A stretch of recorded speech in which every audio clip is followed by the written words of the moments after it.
Hello, Jared. How are you? This is Lane Breckenidge with Future Astronaut. How are you doing today?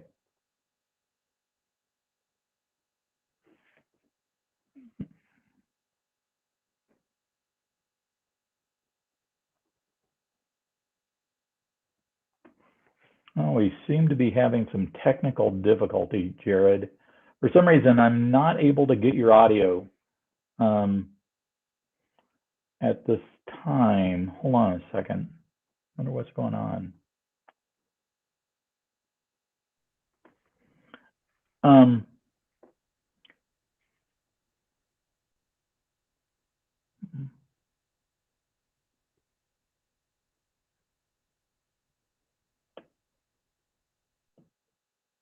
Hello?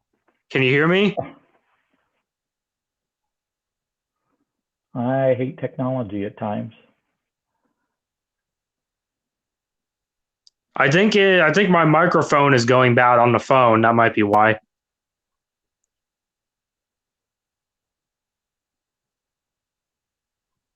Are you able to hear any of this?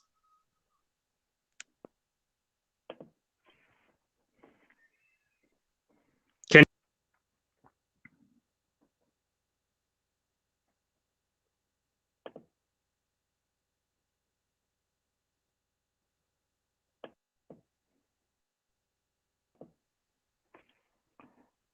Can you hear Well, me? Jared, I'm not sure why, but I'm unable to click you into the stream.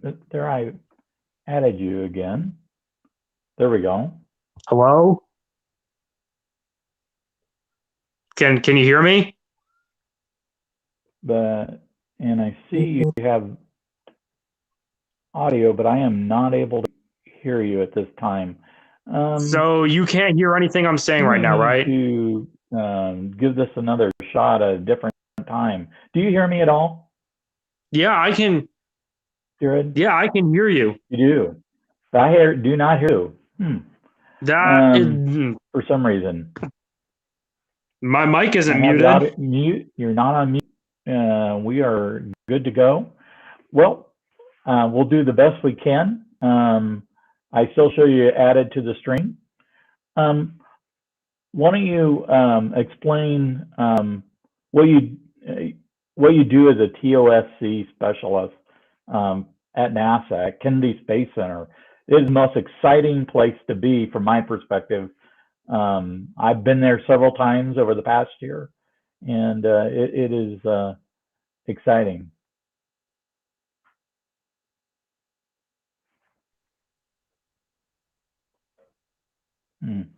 I don't get why it's not working.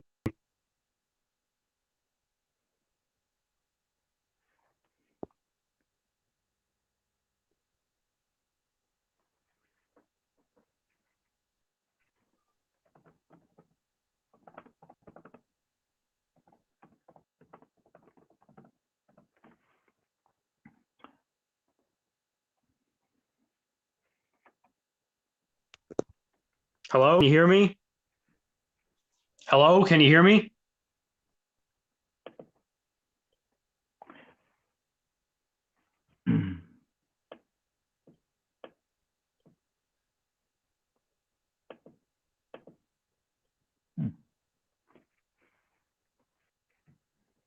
All right, so can you hear me now?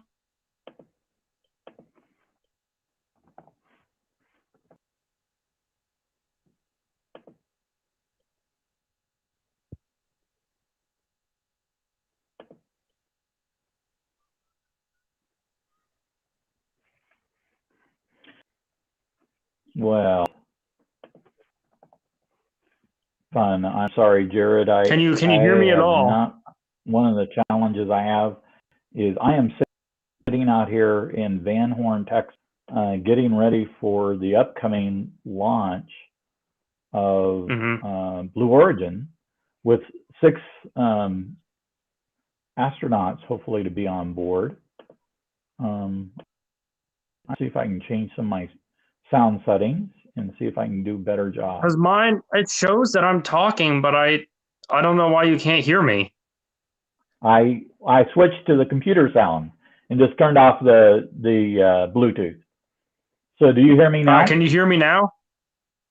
I can hear you. Perfect. Sorry about the Awesome. technology difficulties. Well, thank you, Yeah, Jared, that for. was weird. Yeah, I guess it's for some reason the Bluetooth isn't working for me today. All right, Well, so thank you for you can hear joining me us fine here. just now, right? Yeah, I can hear you great. All right, great. And thank you for joining us here at Future Astronaut. Mhm. I've already asked you what you do as a TOSC Specialist. I didn't hear the answer. I'm hoping that the viewers got to hear it. When did you start doing this particular job? Oh no, I didn't. I didn't even know you asked that question, so I'll just go ahead and answer it again because I didn't even hear that. Okay. All right, so I work as an access control monitor at Kennedy Space Center. So we do spaceflight hardware security and support work. So like we operate at some of the gates to like the pad and the VAB and other facilities, but we also work inside the vehicle assembly building with the flight hardware. So like when people are going to access the internal volumes of the rockets, we'll be there to check them in, make sure they have their certifications, log what they're taking in and out of the rocket, things like that. You know, protecting the rocket, making sure people don't leave things inside, and making sure the people who are working on it are supposed to be there. Yeah, I saw that you're at the vehicle assembly building today, and that has to Yeah. be exciting to be around the SLS program and everything that's going on with it and with Artemis. Are you guys getting excited there for the SLS rollout here? Either this Yeah, month we're getting or excited. yeah. It's coming. It's coming soon, hopefully. Yeah, I think everyone's kind of concerned about the latest engine issues that they've talked about, and that it doesn't delay it any longer. How long have you worked at Kennedy Space Center? I've been working there since July. Since July. Mm-hmm. And a lot of people would be interested in what your journey was to become work at Kennedy Space Center, what you did before. I know that you've written articles and have done photography. In fact, your Twitter handle tells us you're a photographer. Why don't you give us just a brief explanation about what you've done at along your journey and how others might be able to go to work for NASA or at the Kennedy Space Center or even in Houston possibly. Mm-hmm. So actually, speaking of Twitter handles, it used to be Real Chef Jared, because that's what I actually wanted to do. I wanted to be a cook, and so I went to college for that and everything. And then I started working in the restaurant industry, and I was like, you know what, this really isn't what I want to do, especially because like COVID hit and it kind of really just sucked. I was like, I was really always fascinated with space, and so there was a photographer here that used to sell his prints at a hotel, and we went there one night, and I was looking at his prints, and I was like, that's what I want to do. I told him that's what I want to do when I saw all the photos that he took. And so I got myself camera gear and reached out to several organizations. First, I started out with NASA Spaceflight, and then ended up with the National Space Society, and started shooting launches for them and wrote articles for their magazine. And that's what I was doing while working part-time at a restaurant. And when I was at one of the CRS missions, one of the recent ones, is year 22 or 23, I think it was 22, another person that was shooting a launch was working the position I work now. And he told me about that. And I was like, you know what? I'm gonna go ahead and apply for that and see if I can. And so I went ahead and applied for it, and sure enough, I was able to get in, and that's how I started working at the Space Center. And it was surprising because, you know, like all you needed was like a high school diploma for the position. It didn't require any technical degrees or experience. You just had to have some customer service experience with anybody who works like retail, something that they would have, and just had to be able to like write and use Word and stuff like that. It's a very entry level position, but it opens a lot of doors because you get access to the center and you can network with people, and you can move on from there to be like a technician or work in safety or operations. So it's a really good place to start out. So today you gave a tour, right, of I'm assuming, of the vehicle building.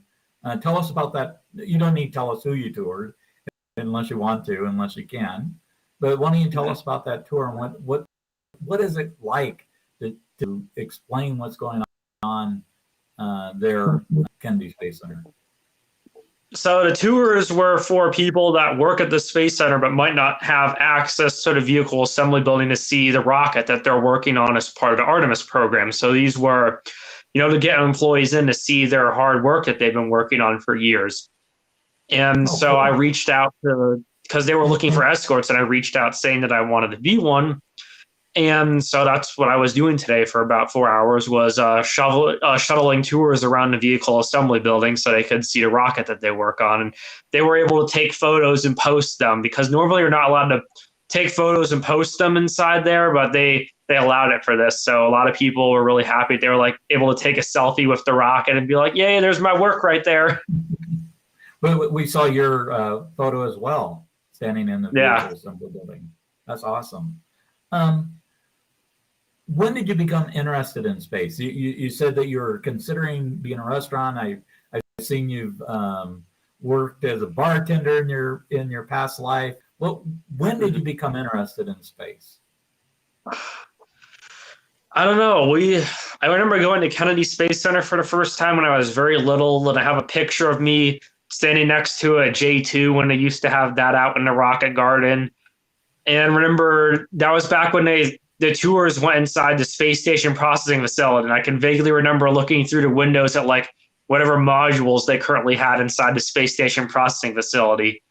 And was kind of a lapse in interest after that, but it really kind of kicked in when I went to college. That's when I started getting back into it. That's when I was studying for hospitality. And that's when I started to get connected with NASA spaceflight, and they encouraged me to, apply for NASA socials. Nathan Barker, he's one of the photographers. He's the one who encouraged me to apply for NASA socials. And that's what I started doing. And I got into those, and those were a really good way to, experience things and get my foot in the door as photographing things and stuff like that.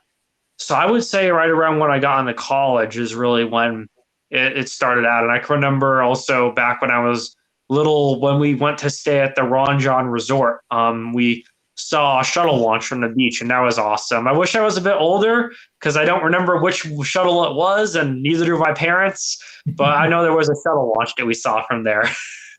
Yeah.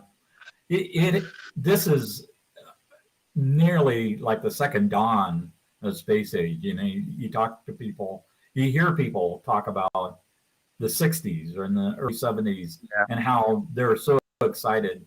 And I've never seen so much excitement in the space. I've been following SpaceX since they started launching the Falcon 9. I didn't follow them beforehand, but since they started launching the Falcon 9 and commercial cargo, and it's been an exciting time in space. So what right now excites you the most? What about space excites you the most? What program? We're going back to the moon. That's probably what excites me the most, is that we're finally going back to the moon. It's a big thing, that in my generation, we're going to get to see people walk on the moon again, and possibly even Mars. It's probably the biggest thing right now. Yes, that is one of the biggest things. There's been a number of announcements by NASA recently. The commercial space station program. I know that there's people are concerned about the International Space Station and some of the issues that are going on there politically, as well as mechanically with the space station. What do you think of the commercial space station program, and what are your thoughts on that right now? I mean, it remains to be a way to take, a lot of the price and management load off of NASA. But as for what actually they're going to use these commercial space stations for is unknown at the moment. I mean, with the ISS being, a government laboratory, a lot of different countries can bring experiments and people up there to work on it. But when it goes to other space stations or private ownership, I don't really know exactly what they're going to be using those for. I know space tourism will probably be more of a big thing, but as far as experimentation and stuff, it might end up costing more to do research. It might end up costing less. I know it will probably lower maintenance fees, and NASA might subsidize these stations, but don't really know enough to have a concrete answer on that. Good.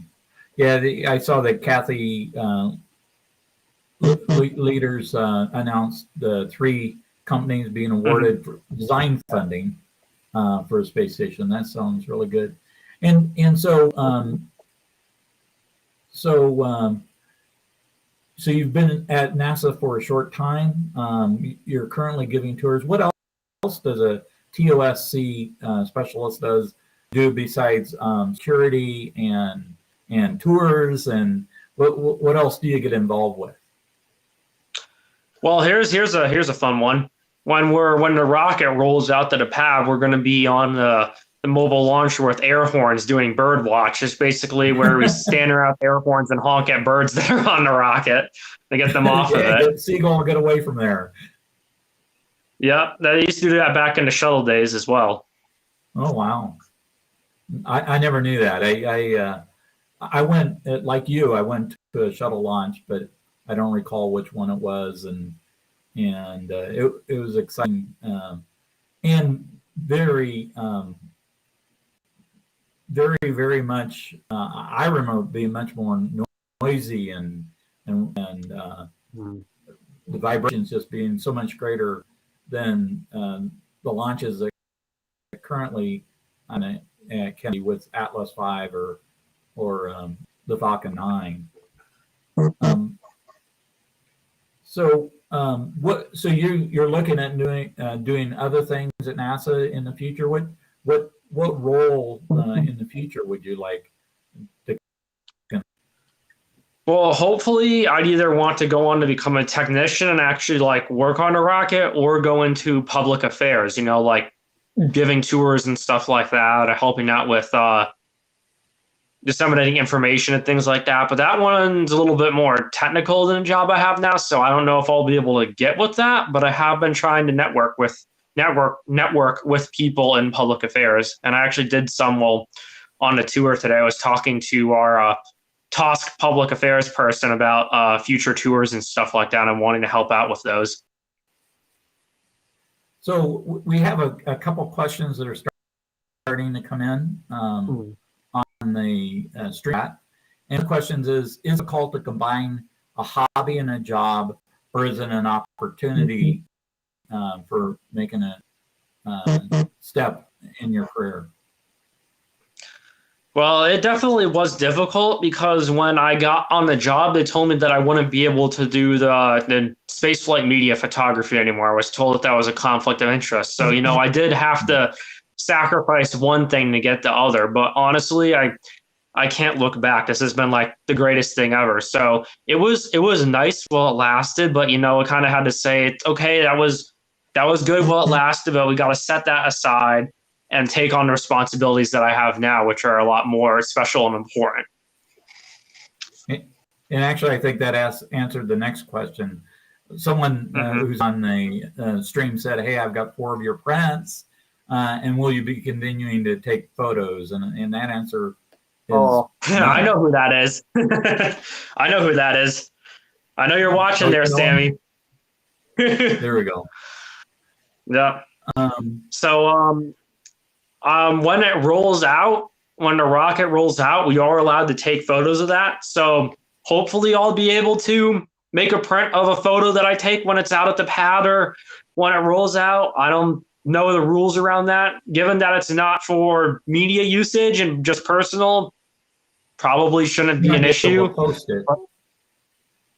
I will definitely be able to post it, that's for sure, because it won't be in the building anymore. So we'll definitely be able to post it. But if I'm able to actually sell it as a print, which I know a lot of people want a print of that, that's another question that I don't know the answer to. Yeah, cool.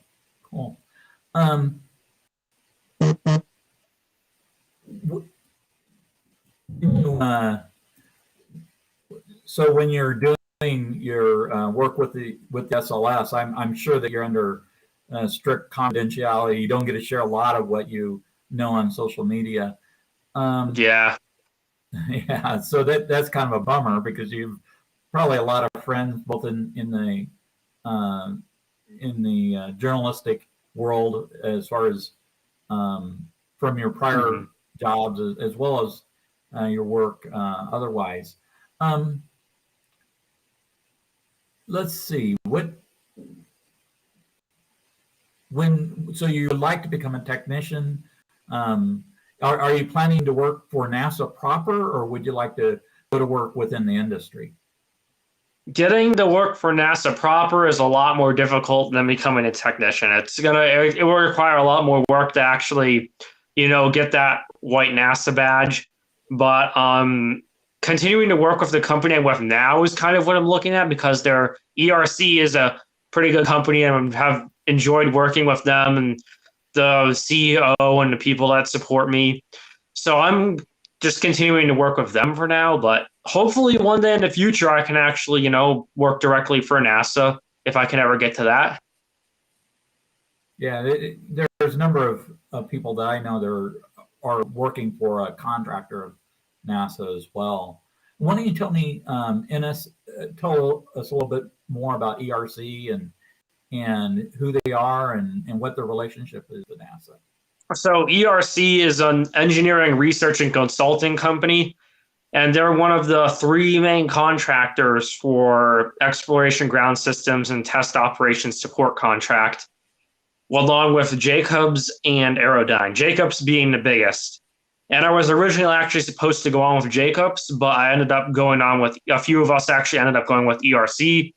So that's why I'm with them, but they do most of the ground systems work. So they do most of the mobile launcher work, VAB work, pad work, all the ground systems and stuff are mostly under their jurisdiction as part of exploration ground systems. Cool. That's really kind of neat. Within ERC, what are there careers within ERC that you can grow into as well? Yes, ERC does have more positions open there, especially at different areas. I haven't looked at a job listing recently, so don't exactly know what they have open at the moment, but I know that they are usually looking for people to work at the Space Center for other positions. That's neat. That's cool. And so you can, at a ground level opportunity and be able to be within the Kennedy Space Center and around space technologies. And hopefully I would think that it would allow you to think about where you might want to go with your career other than where you've gone as well. I can see that Sammy has also said you've come a long way since you first met, and he's proud of you. I'm sure that a lot of folks are proud of you that have followed you both on Twitter as well as your endeavors into the space area. Let's see. So the rollout is planned for later this month. Is that still correct? Around late December or early January, hopefully. Okay. And so that is kind of dependent on if there's anything that seriously comes up with the engine issue that's been recently disclosed. But I suspect that it'll end up, I'm hoping that it'll roll out as well. We'd all like to see Artemis 1 launch and see that be a great success, and so we can start to look forward to Artemis 2. Now, how much do you deal with other aspects of Kennedy Space Center? Do you have anything to do with any of the other tenants of the center, like Blue Origin or SpaceX or any of the other people, or currently leasing pad or space at the Kennedy Space Center? We don't really do much with SpaceX in many regards, but like we do have people that work at the space station processing facility, coordinating with people that work inside there. We do Firewatch for like hazardous payload processing, like for the Mars rover, Perseverance. We were working that. Ascent Abort 2, we were working that, and so any other things that kind of fall into TOSC, we usually have some connection to. Well, that's cool. That is kind of neat. And do you get to be on site for launches? Yeah, and especially if you're able to get a car pass, you can be on site for launches, or if you're working that day. Like I was working when the Starlink went off, and I heard the VAB shake considerably while I was inside of it. So you're inside the VAB when Starlink launched? But the coolest one was when I was on top of the ML, and they had the doors to High Bay 3 open, and so I watched Crew 3 from the top of the ML. Oh, that's got to be awesome! Because of the delay, I actually went to Florida to watch the Crew 3 launch. I've watched DM1, DM2, Crew 1, and Crew 2, but went to Florida and then had a work conflict for Crew 3 when it was delayed. So I felt you are one lucky person to be able to see those launches and to fill them in a much different way than even across the river and or within the distance that you see other launches from.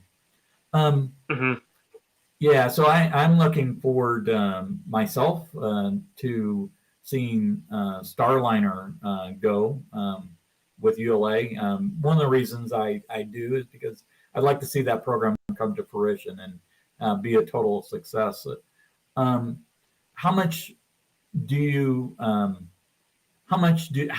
well do you follow all the different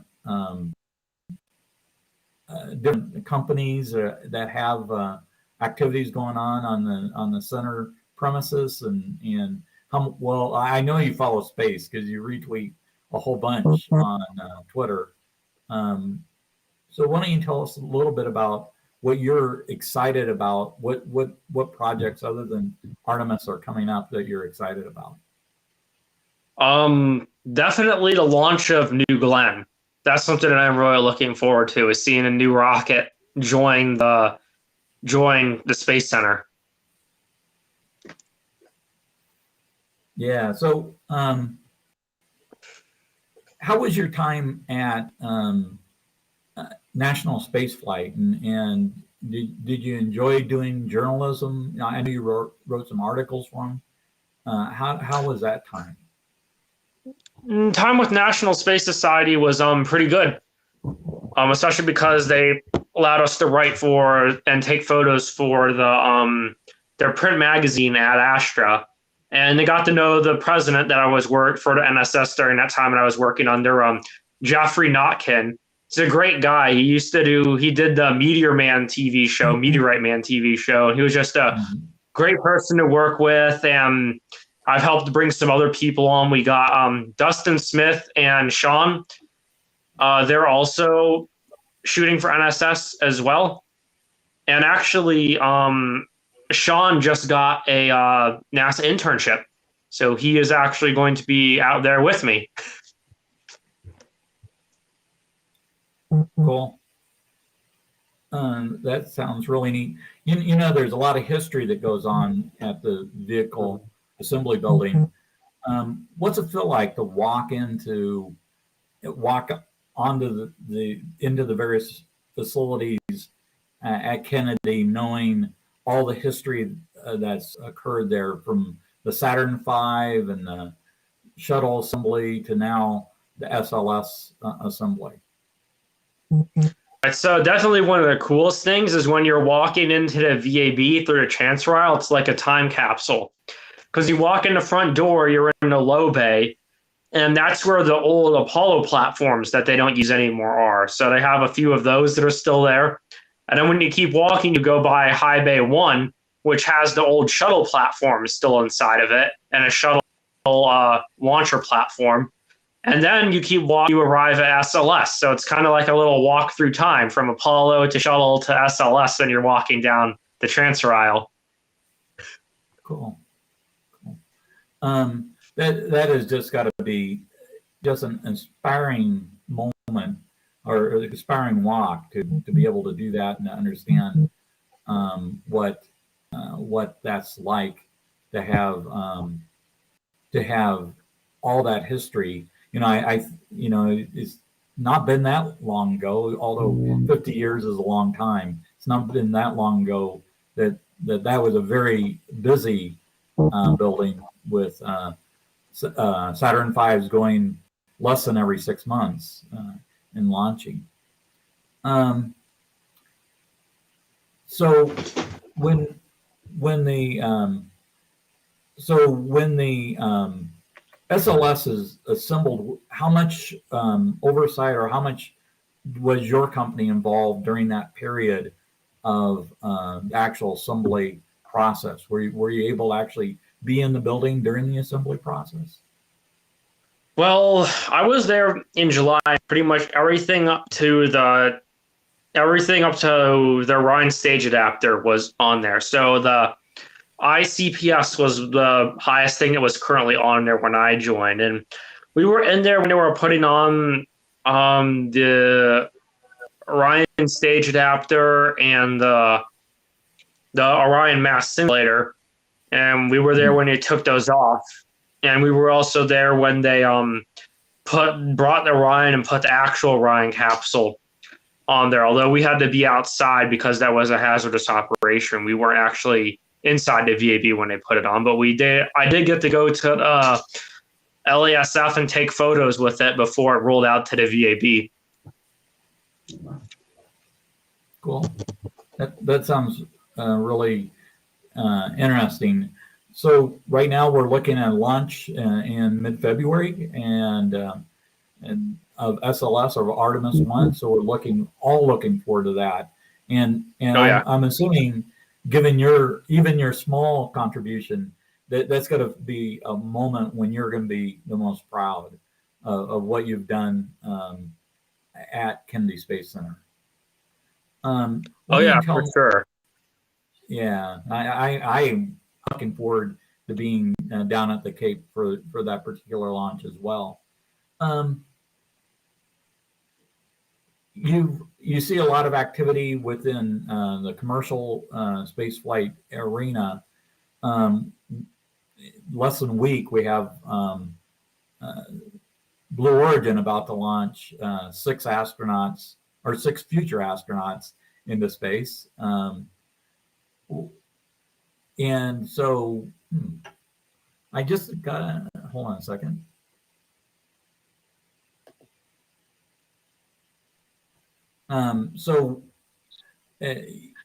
What is the feeling around NASA around that type of activity? What's going on in that arena? Can you hear me? Just making sure that my mic is working. Yeah, I have you up twice. I'm not what happened there. Hold on, do you hear me now?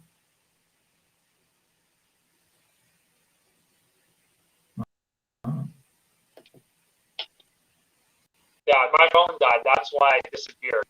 Jared, do you hear me? Jared, do you hear me?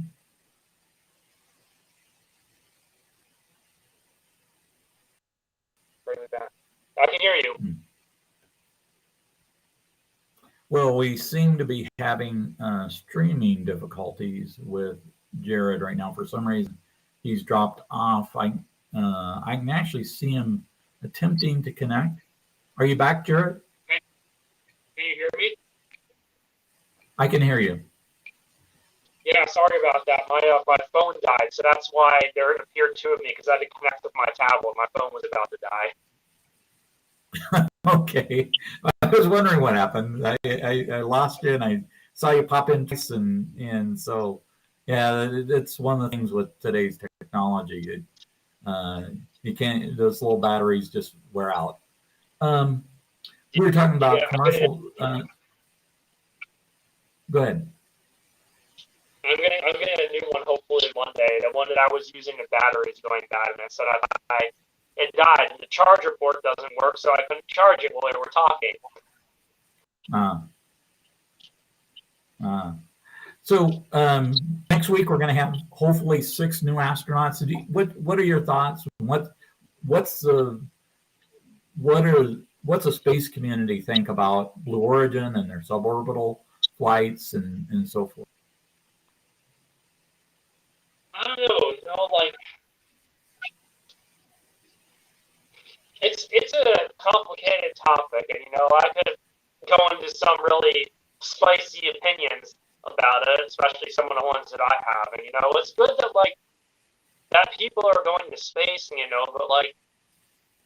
I don't know, this kind of space tourism, especially people paying exorbitant amounts of money for just a few seconds in space, I kind of feel like that's not the greatest thing in my opinion. I feel like that money should be better spent on other things, especially because it's only suborbital space tourism. They're not going up for very long. Whereas with Inspiration 4, they raised money for St. Jude and stuff like that, and the other ones do charities, but that one was more like an actual space flight, where they actually orbited the Earth and were absolutely in space, uncontested in space, orbiting the Earth, and all that stuff. And it's a complicated topic, To the extent that it gets greater numbers of people involved with space, I view that as a positive. I think you heard more about William Shatner going to space than nearly Inspiration 4. They covered that pretty broadly. So to the extent that gets everyone excited, I look forward to it. And this will be my first Van Horn launch. I'll be out in the Van Horn area for that. A question just came in. What's your recommendation for people, I'm assuming, who live outside or are not citizens of the United States, for getting engaged with space? So for people who live outside the United States, I got a really good friend. His name is Felix. He runs a What About It YouTube channel. And even Sammy, who is in the comments, they're not from the United States, and they're very engaged with the space community, interacting with the space community on Twitter, following the reporters and stuff like that, watching the live streams, as well as, trying to participate. Sometimes if you're in Europe or something like that, the European Space Agency might have opportunities for you to come in and see things. So getting with areas that might have local space agency presence near you is also another thing that I could recommend. But Space Twitter is very welcoming to anybody from anywhere around the world. We are here and glad that you would want to join. Yeah, I agree, and I think there's nothing like experiencing a space launch personally to get even more excited about space. Another question came in about space tourism. Is it possibly another way of getting funding to further exploration? If we can get more of the United States or even the world excited about space, even if it's a suborbital launch like Blue Origin has been doing, is that another way to get funding for further exploration from your perspective?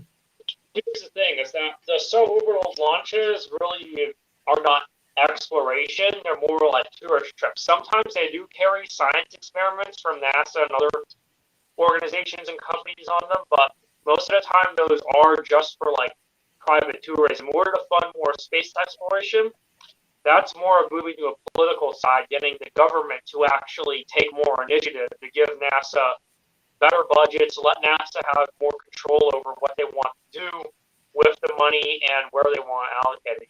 Funding gateways. So we have people in a space station orbiting the moon, funding lunar colonization and outposts, more permanent things off world. We have to focus more on those, and even funding or replacement for the ISS or funding the private space stations to replace it. Those are the big initiatives, and it all stems down from, Congress and the president, cooperating with this, because, NASA has had issues with Congress not wanting to give them the full money for the lunar landers, for the human landing systems contract, and that, throws a wrench in things. So that's really where the main drive is getting the government that's funding NASA on board with things. Yes. One of the things that I think was inspiring to me is, I kind of watched the videos from space, from the ISS, and the pictures from the ISS. But Inspiration 4, you had a whole new perspective of the planet from their altitude that we just haven't seen for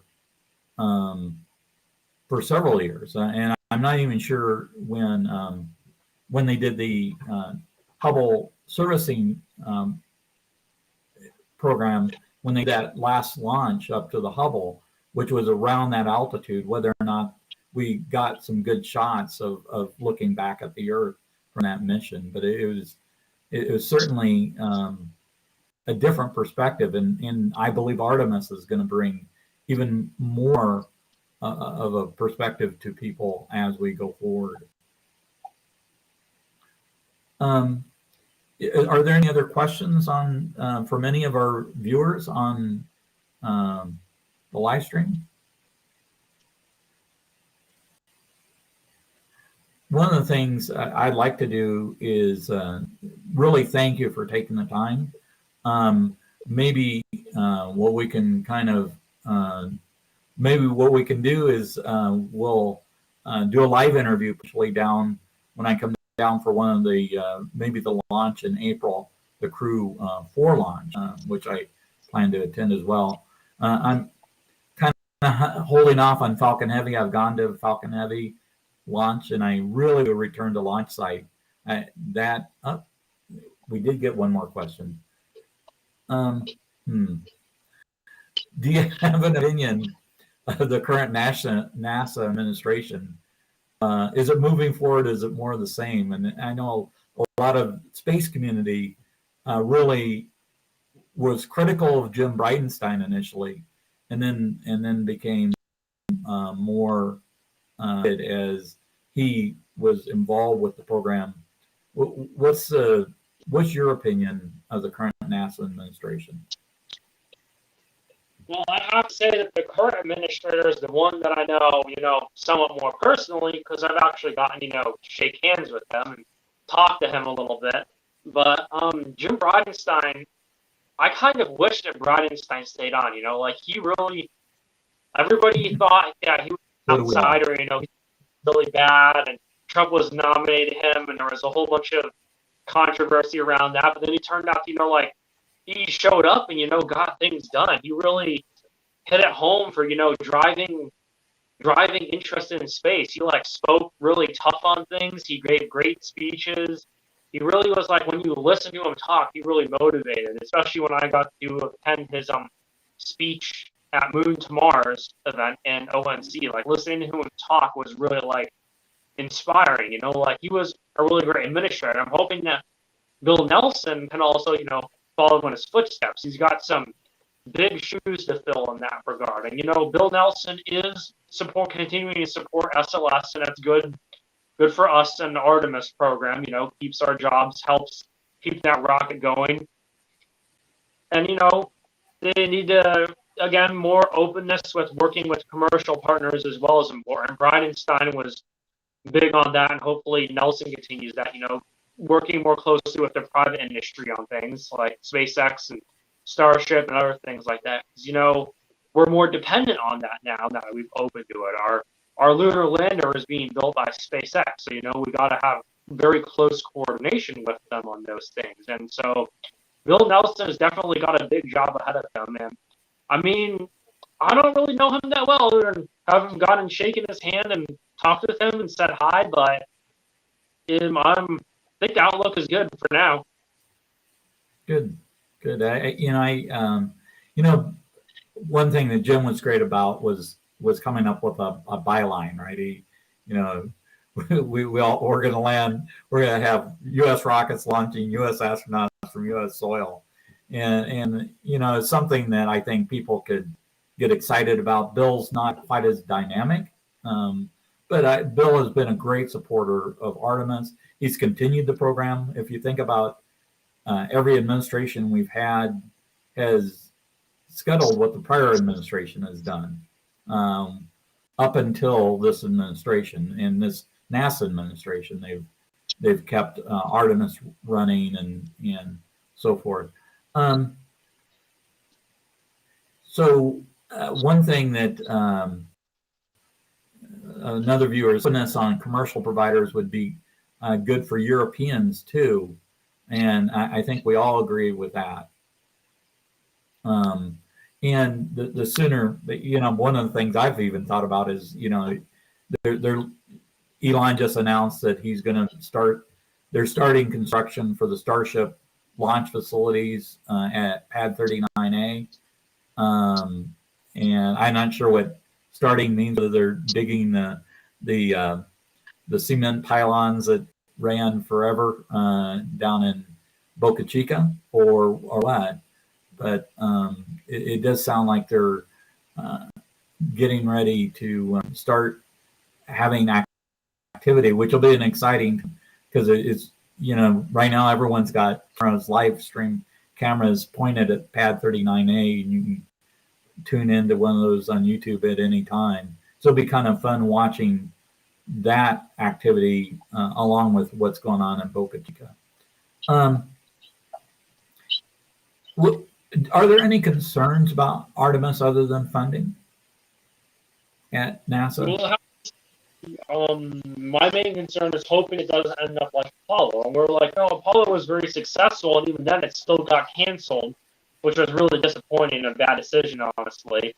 Our Artemis is already having, cost overruns and major delays, and so it's going to be a challenge for NASA to, keep it going through for the next administrations and not having it canceled. And, that's another reason why we need to get stuff like on the moon, like the space station, Gateway Space Station, and start putting resources on the moon is, that will enable a more reason to have this keep going. It'll kind of, like NASA's like, hey, we have this stuff out there. We got people out there doing these things. We can't really, not be a good idea to, axe this because we already have things going on out there. And that's why hopefully after Artemis 1, we smooth out the issues, get the ball rolling more, so we can, present a much better schedule and cost estimates to Congress and the president, so they can look at us and be like, yeah, this is, more acceptable. I know it's a bit rough with Artemis 1 right now and everything that's going on with it. And, COVID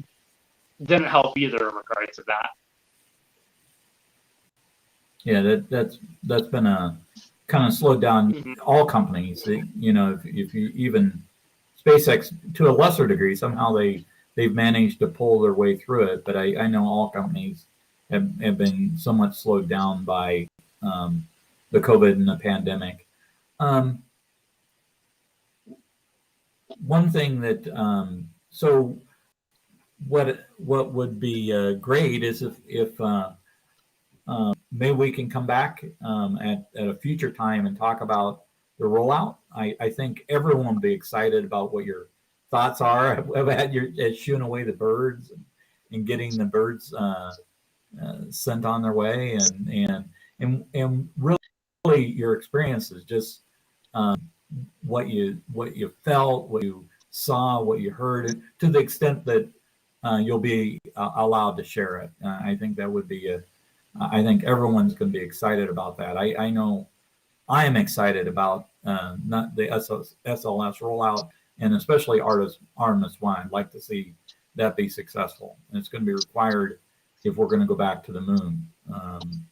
I know a lot of folks some folks are worried about competition with getting to the moon. And if it becomes if there is a CIS lunar economy, it would be a shame for the United States or even Europe to miss out on that type of economy as it moves forward. Do you have anything else that you are thinking of, top of mind issues that you'd like to share with everyone who's viewing?